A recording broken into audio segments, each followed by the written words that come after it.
Hello दोस्तों, मैं राजेंद्र आप सभी को क्लास 12 एनसीईआरटी फिजिक्स में स्वागत करता हूं। दोस्तों, आज क्लास 12 एनसीईआरटी फिजिक्स में गॉस की प्रमेय के अनुप्रयोग के अंतर्गत एक डेरिवेशन लेकर आया हूं। ये डेरिवेशन है आपका एक समान आवेशित गोलीय कोश के कारण वैद्युत क्षेत्र की तीव्रता। तो हम देखते हैं एक समान आवेशित गोलीय कोश के कारण वैद्युत क्षेत्र की तीव्रता कहाँ कहाँ पर निकाली जा सकती है, ठीक ना। तो सबसे पहले एक गोली कोश हम बनाएंगे, ऐसे एक गोली कोश बनाएंगे। इस गोली कोश के है ना चारों, इस गोली कोश की जो परिधि है, इस परिधि पर क्या है, एक समान रूप से प्लस आवेश क्या है, वितरित है। ये गोली कोश है, इस गोली कोश की परिधि पर एक समान रूप से क्या है, प्लस आवेश वितरित है ना। तो इस गोली कोश के कारण हम मान लेते हैं किसी बिंदु P पर वैद्युत क्षेत्र तीव्रता निकाले हैं और इसके पृष्ठ पर वैद्युत क्षेत्र तीव्रता निकाले हैं और इसके अंदर किसी बिंदु पर वैद्युत P डैश पर वैद्युत क्षेत्र तीव्रता निकाले। वही चीज यहाँ बना दिए। देखो, हमेशा ध्यान देना कि अगर हम गॉस की प्रमेय अगर यूज करेंगे तो हमें एक गॉसियन पृष्ठ की आवश्यकता पड़ेगी। इसलिए इस जो एक गोली कोश है, इसके चारों ओर एक हम गॉसियन पृष्ठ की कल्पना करिए। देखिए, ये आपका क्या है, एक आपका गोली कोश है, ये गोली कोश है ना। इस पे इसके परिधि पर प्लस आवेश क्या है, एक समान रूप से वितरित है। इसके चारों ओर हम एक गॉसियन पृष्ठ मान लेंगे, ठीक है। इस गॉसियन पृष्ठ पर हम एक छोटा से भाग ले लिए, ठीक है। इस छोटे से भाग से हम देखते हैं कितना वैद्युत फ्लक्स होकर गुजरता है। तो दोस्तों, आप जानते हैं अगर ये एक छोटा सा क्षेत्रफल है, इस जानते हो कि क्षेत्रफल जो होता है, क्षेत्रफल सदिश एरिया वेक्टर जो होता है, मतलब क्षेत्रफल क्या होता है, लंबवत होता है। तो यहाँ अगर देखें इस छोटे से भाग में क्षेत्रफल जो एरिया है, इसके लंबवत होगा डी वेक्टर। अब यहाँ देखो इलेक्ट्रिक फील्ड, अगर हम देखें इलेक्ट्रिक फील्ड देखें तो ये क्या है, प्लस आवेश है। इस प्लस आवेश के कारण वैद्युत क्षेत्र तीव्रता क्या होगी, इस प्लस आवेश से क्या बाहर की ओर। तो अब यहाँ देखो दोनों की जो डायरेक्शन है सेम है। जब दोनों का डायरेक्शन सेम है तो यहाँ जीरो अंश का कोण बनेगा। जब जीरो अंश का कोण बनेंगे तो हम लिखेंगे, यहाँ से हम लिखेंगे कि बिंदु P से गुजरने वाला वैद्युत फ्लक्स, बिंदु P से गुजरने वाला वैद्युत फ्लक्स या तो क्षेत्रफल अवयव dA से, क्षेत्रफल अवयव dA से गुजरने वाला वैद्युत फ्लक्स निकालेंगे। तो यहाँ इससे पहले लिखने के पहले आप इतना मान लेंगे, माना आ त्रिज्या की एक विलगित गोली कोश ना, आ त्रिज्या की एक विलगित गोली कोश है जिस पर आवेश प्लस एक समान रूप से वितरित है।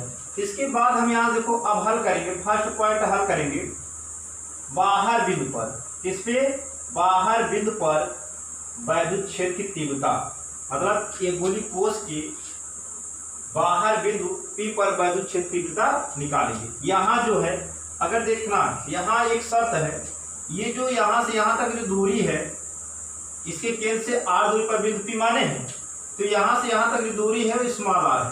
क्या है, स्मॉल r। गोली कोश की जो त्रिज्या है वो क्या है, कैपिटल R है ना। तो इसका मतलब ये है कि स्मॉल r जो है कैपिटल R से क्या है, अधिक है। क्लियर, अधिक है। अब हम देखें, लिखेंगे क्षेत्रफल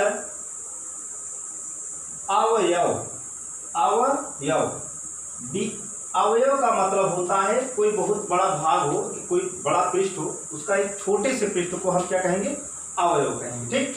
तो क्षेत्रफल अवयव dA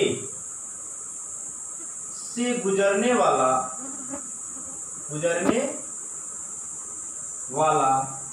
वैद्युत फ्लक्स हम निकालेंगे, या पढ़ चुके हैं क्या होता है, डायरेक्ट लिख रहे हैं डी फाई ई बराबर E vector dot D A vector, इतना कर सकते हो। अब E vector dot D vector को, मतलब डी फाई ई को हम लिख सकते हैं ई डी ए कॉस थीटा, इतना लिख सकते हैं, है ना। अब यदि कहीं आपका ए वेक्टर डॉट बी वेक्टर हो तो ये होता है ए बी कॉस थीटा। ये क्लास 11th में आप पढ़ेंगे, ठीक। अब इसके आगे देखिए, आप इसके आगे ये देखेंगे जो cos थीटा है, cos थीटा देखो जो थीटा है, थीटा का मान यहाँ क्या है 0 है, यदि हम थीटा का मान यहाँ 0 रखेंगे तो डी फाई ई बराबर तो हो जाएगा कितना ई डी ए हो जाएगा, ठीक, ई डी ए हो जाएगा। अगर यहाँ लिख सकते हो आप cos कितना 0 अंश, तो आप जानते हैं cos 0 अंश का मान कितना होता है, cos 0 अंश का मान 1 होता है, तो हो जाएगा डी फाई कितना डी फाई ई बराबर ई डी ए हो जाएगा, कितना ई डी ए। अब हम देखो यहाँ संपूर्ण पृष्ठ के लिए लगाएंगे, किसके लिए, संपूर्ण पृष्ठ के अगर देखें संपूर्ण गॉसियन पृष्ठ,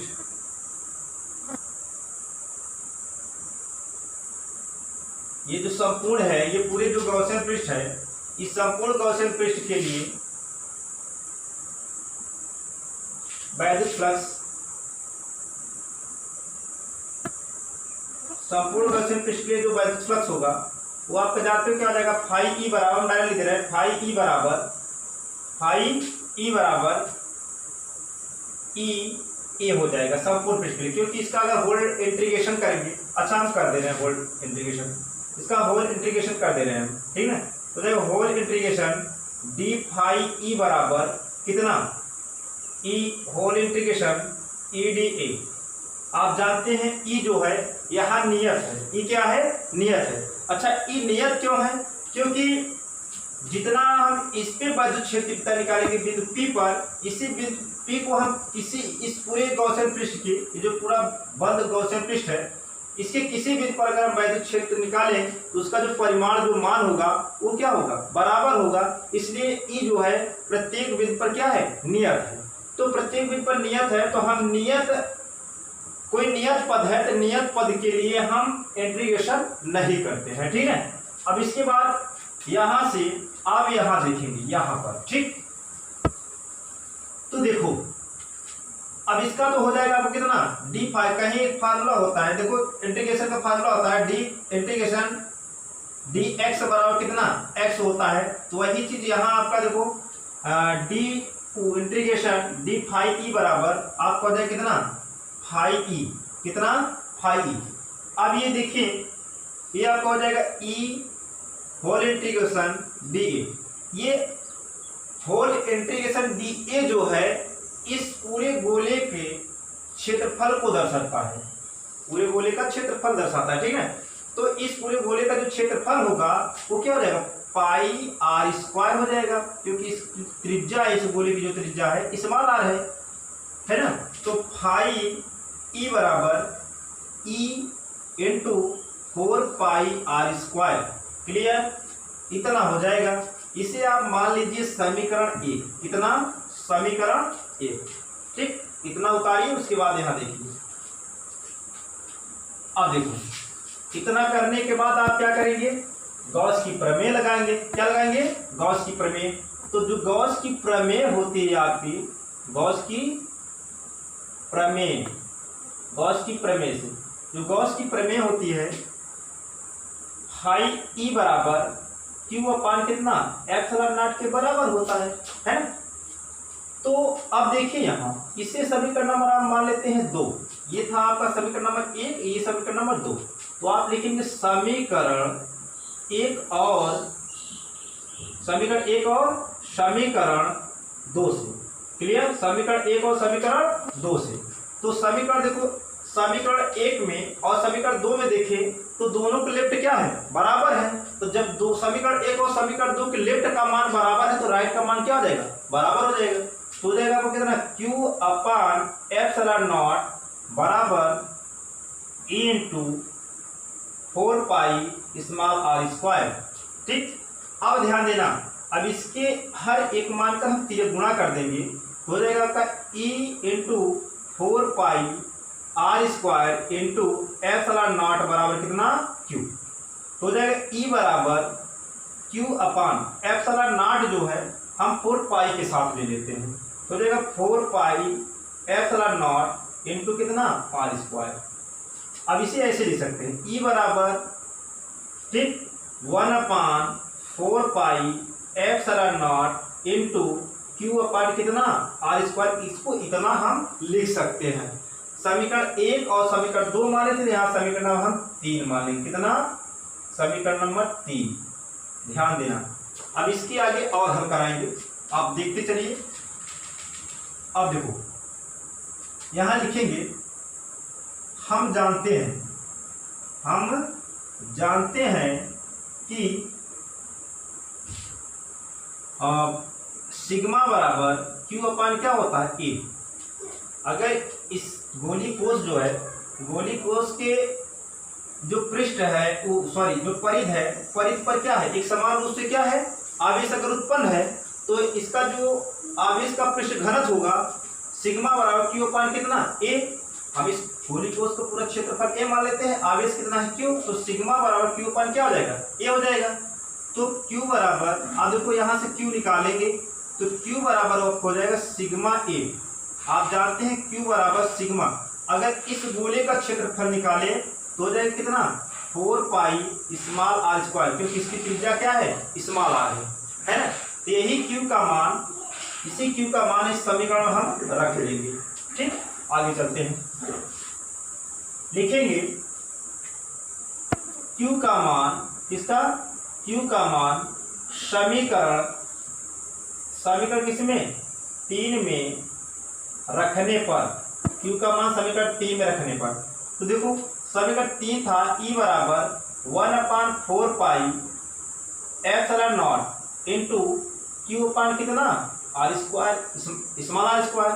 तो ई बराबर 1/4 pi epsilon not into Q का मान निकाले हैं sigma into 4 pi capital R square upon small r square. 4 pi से 4 पाई कैंसिल कर देंगे तो ई बराबर आपका हो जाएगा 1/एप्सिलॉन इंटू, अब यहाँ बचा क्या? Sigma capital R square upon small r square. इसे हम लिख सकते हैं, देखो सिग्मा इसके साथ कर देते हैं, तो sigma upon epsilon not into small r upon capital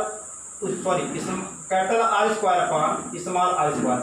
ये है इस गोली कोष के कारण, इस गोली कोष से आर दूरी पर जो बिंदु P स्थित है उस पर वैद्युत क्षेत्र की तीव्रता।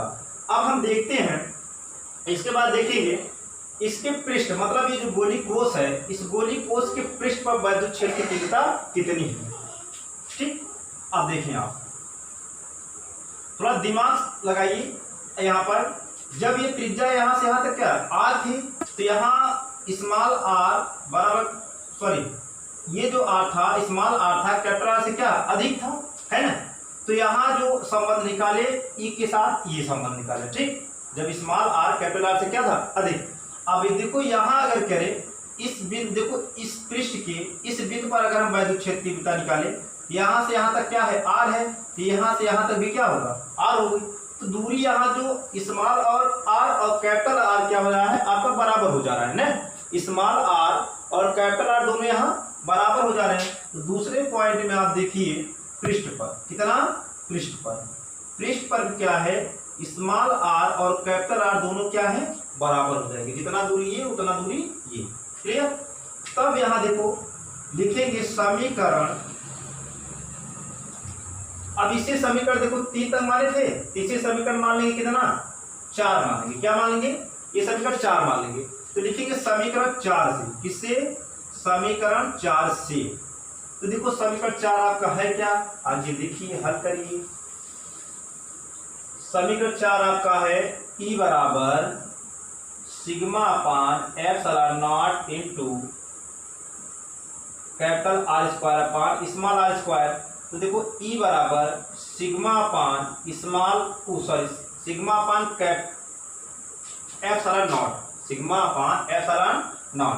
अब यहाँ अगर आर है तो आर स्क्वायर रहने दो, इस आर पर हम कैपिटल आर रख देते हैं, कैपिटल आर से कैपिटल आर कैंसिल, तो हो जाएगा सिग्मा अपान एप्सिलॉन नॉट। तो देखो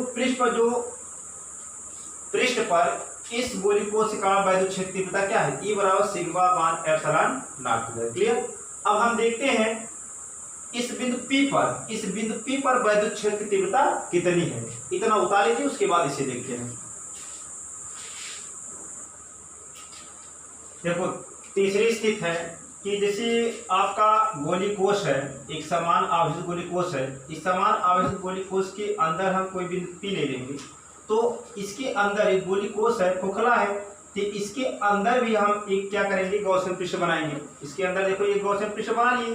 तो ध्यान देना जो आवेश है इसके परिध पर वितरित है ना, न कि इसके अंदर आवेश उपस्थित है। तो जब इसके अंदर आवेश उपस्थित नहीं होगा तो इस गॉसियन पृष्ठ से, जो ये गॉसियन पृष्ठ बनाए हैं, अंदर वाले गॉसियन पृष्ठ से होकर गुजरने वाला जो वैद्युत फ्लक्स होगा क्या होगा, शून्य होगा। जब इनमें से होकर गुजरने वाला वैद्युत फ्लक्स शून्य होगा तो बताइए इसका जो इसके अंदर बिंदु P पर जो वैद्युत क्षेत्र तीव्रता है वो क्या होगी, शून्य होगी। तो वही चीज यहाँ लिख दिए हैं। माना कि कोष के भीतर एक बिंदु P डैश है जो कि आवेश कोष के पृष्ठ पर वितरित है। आवेश जो है कोष के पृष्ठ पर वितरित है, ना कि अंदर वितरित है। अंदर तो आवेश है नहीं, जब आवेश है नहीं तो वैद्युत फ्लक्स होकर वैद्युत फ्लक्स यहाँ से गुजरेगा नहीं। ये जो अंदर वाला गोली गॉसियन पृष्ठ है, तो यहाँ वैद्युत क्षेत्र तीव्रता इस गॉसियन पृष्ठ के किसी भी बिंदु पर वैद्युत क्षेत्र तीव्रता क्या होगी, शून्य होगी, है ना। तो तथा कोष के भीतर कोई आवेश नहीं है, अतः बिंदु P डैश से गुजरने वाला गॉसियन पृष्ठ के भीतर कोई आवेश नहीं होगा तथा गॉसियन पृष्ठ से निर्गत वैद्युत फ्लक्स क्या होगी, शून्य होगी। क्या होगी, शून्य। तो यहाँ आप लिख सकते हैं ये जो वैद्युत फ्लक्स जो है E जो है यहाँ पर शून्य है, ये जो है शून्य है। क्लियर। तो आप जानते हैं इसका मान होता है होल इंटीग्रेशन, अच्छा E बराबर आपका क्या हो जाएगा, तो dA हो जाएगा बराबर 0। तो E बराबर क्या आपका यहाँ 0 प्राप्त हो जाएगा। क्लियर। ये था आपका तीसरी स्थिति। तीसरी स्थिति आप ध्यान से देखिए, ये बहुत ही सिंपल है। जब आप एक आवेशित, देखो आवेशित गोली कोष है, इसके अंदर एक गॉसियन पृष्ठ हम बना लिए। क्या बना लिए, गॉसियन पृष्ठ। इसके किसी एक बिंदु पर, किसी बिंदु P डैश पर हमें वैद्युत क्षेत्र तीव्रता ज्ञात करनी है। तो दोस्तों ये बताइए जब इसके अंदर कोई आवेश नहीं है, इस गॉसियन पृष्ठ के किसी भी बिंदु से वैद्युत फ्लक्स होकर गुजरेगा नहीं गुजरेगा। ठीक। तो यहाँ जो वैद्युत क्षेत्र की तीव्रता वैद्युत फ्लक्स होकर नहीं गुजरेगी तो वैद्युत क्षेत्र तीव्रता क्या हो जाएगी, शून्य हो जाएगी। तो दोस्तों यदि आपको ये वीडियो पसंद आए तो सब्सक्राइब, लाइक और शेयर करना ना भूलें। तो दोस्तों अब यहीं से इस वीडियो को समाप्त करते हैं।